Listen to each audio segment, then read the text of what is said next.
Hello guys, welcome once again. NPO का theory section का video number 7 में आप सभी का स्वागत है। इस वीडियो में हम लोग डिस्कस करेंगे इनकम एंड एक्सपेंडिचर अकाउंट अगर हम लोग को सॉल्व करना है तो उसमें कौन कौन सा स्टेप्स हम लोग फॉलो करेंगे। ठीक है, जैसे कि पिछला कुछ वीडियो में मैंने बताया था कि जो इनकम एंड एक्सपेंडिचर अकाउंट है वो रिसिप्ट एंड पेमेंट अकाउंट का हेल्प से बनता है। ठीक है, कोई भी एनपीओ का फाइनेंशियल स्टेटमेंट का 3 पार्ट है। पहले रिसिप्ट एंड पेमेंट अकाउंट बनाना पड़ता है, उसके बाद रिसिप्ट एंड पेमेंट अकाउंट के हेल्प से इनकम एंड एक्सपेंडिचर अकाउंट, उसके बाद बैलेंस शीट बनता है। ठीक है, तो अब हम लोग का क्वेश्चन में रिसिप्ट एंड पेमेंट अगर दिया हुआ है तो इनकम एंड एक्सपेंडिचर अकाउंट कैसे करें। कुछ बेसिक स्टेप्स है। पहला step, receipt and payment account में हम लोग कैश और बैंक का ओपनिंग क्लोजिंग बैलेंस बैठाते हैं, लेकिन रिसिप्ट एंड पेमेंट अकाउंट तो रियल अकाउंट है। ठीक है, और income and expenditure account nominal account है, मतलब प्रॉफिट एंड लॉस अकाउंट के जैसा है। तो इसमें सिर्फ नॉमिनल आइटम ही आता है। तो सबसे पहला काम क्या करना है, रिसिप्ट एंड पेमेंट अकाउंट में जो कैश और बैंक का ओपनिंग बैलेंस दिया हुआ है तो उसको इनकम एंड एक्सपेंडिचर अकाउंट में नहीं ट्रांसफर करना है। ठीक है, तो पहला स्टेप है, first the opening and closing balance of cash and bank are ignored as they are not an income नहीं होते हैं, वो सब एक तरह से एसेट्स होते हैं। ठीक है, इसके बाद दूसरा step, receipt and payment account में जितना भी रिसिप्ट होता है वो सब इनकम एंड एक्सपेंडिचर अकाउंट में क्रेडिट साइड ट्रांसफर होता है, लेकिन रिसिप्ट एंड पेमेंट अकाउंट में जो रिसिप्ट होता है वो कैपिटल आइटम भी इंक्लूड हो जाता है वहाँ पे, और रिवेन्यू आइटम भी इंक्लूड हो जाता है। ठीक है, और इनकम एंड एक्सपेंडिचर अकाउंट में हम लोग सिर्फ क्या लेते हैं, रिवेन्यू आइटम। तो रिसिप्ट साइड से जो रिवेन्यू आइटम होगा, रिवेन्यू का मतलब ऐसा इनकम जो रेगुलर नेचर का होगा, जैसे डोनेशन, जनरल पर्पज़ का, गवर्नमेंट से मेंटेनेंस ग्रांट मिला है, इनकम फ्रॉम इन्वेस्टमेंट, ठीक है, सब्सक्रिप्शन, ये सब कहाँ ट्रांसफर होगा हम लोग का, इनकम एंड एक्सपेंडिचर अकाउंट में क्रेडिट साइड। ठीक है, exclude the capital receipt and capital payment as they are to be shown in the balance sheet.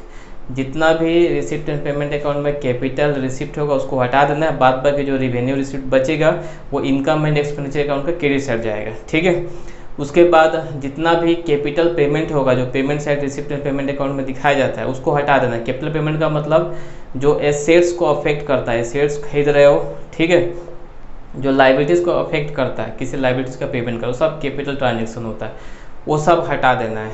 बाद बाकी जो बचेगा रिवेन्यू पेमेंट वो सब इनकम एंड एक्सपेंडिचर अकाउंट में डेबिट साइड बैठा देना है। ठीक है, और कैपिटल रिसिप्ट और कैपिटल पेमेंट बैलेंस शीट में ट्रांसफर करेंगे। ये होता है दूसरा स्टेप। ठीक है, third step, consider only revenue receipt to be shown on the income side of income expenditure account.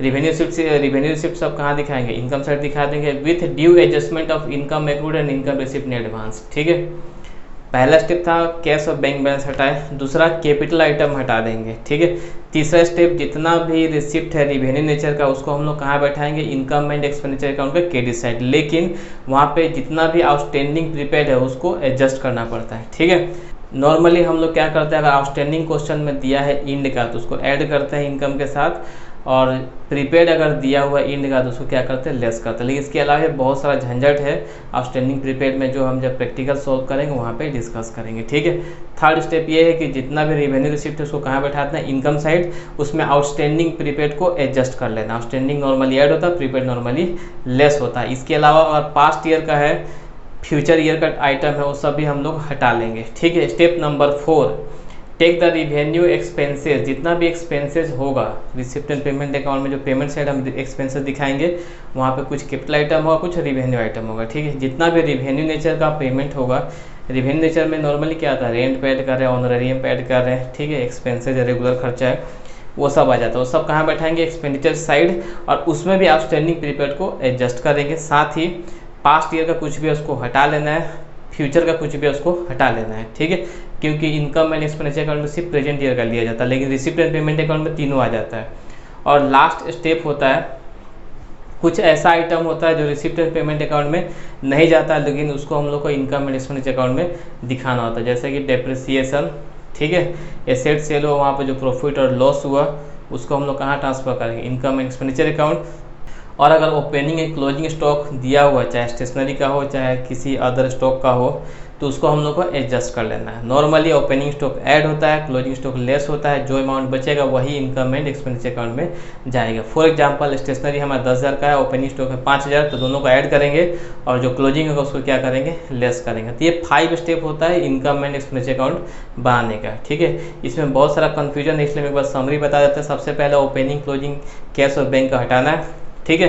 दूसरा, जितना भी कैपिटल आइटम होगा, चाहे रिसिप्ट साइड हो चाहे पेमेंट, सब हटाना है। रिसिप्ट साइड का जो कैपिटल आइटम और ओपनिंग बैलेंस हटाने के बाद जो रिसिप्ट बचेगा वो रिवेन्यू नेचर का होगा, उसको इनकम एंड एक्सपेंडिचर में हम लोग कहाँ बैठाएंगे, क्रेडिट साइड। लेकिन वहाँ पे कुछ एडजस्टमेंट करना होगा आउटस्टैंडिंग प्रीपेड का, और पास्ट ईयर का कुछ भी ट्रांजेक्शन उसको हटा देंगे, फ्यूचर कुछ भी ट्रांजेक्शन उसको हटा देंगे। स्टेप नंबर 4 हो जाएगा, पेमेंट साइड में जितना भी अमाउंट है उसमें से कैपिटल हटा दो, ठीक है। क्लोजिंग बैलेंस हटा दो, जो बचेगा वो रिवेन्यू आइटम हो गया। उन सबको हम लोग इनकम एंड एक्सपेंडिचर अकाउंट में डेबिट साइड लेके आएंगे, ठीक है।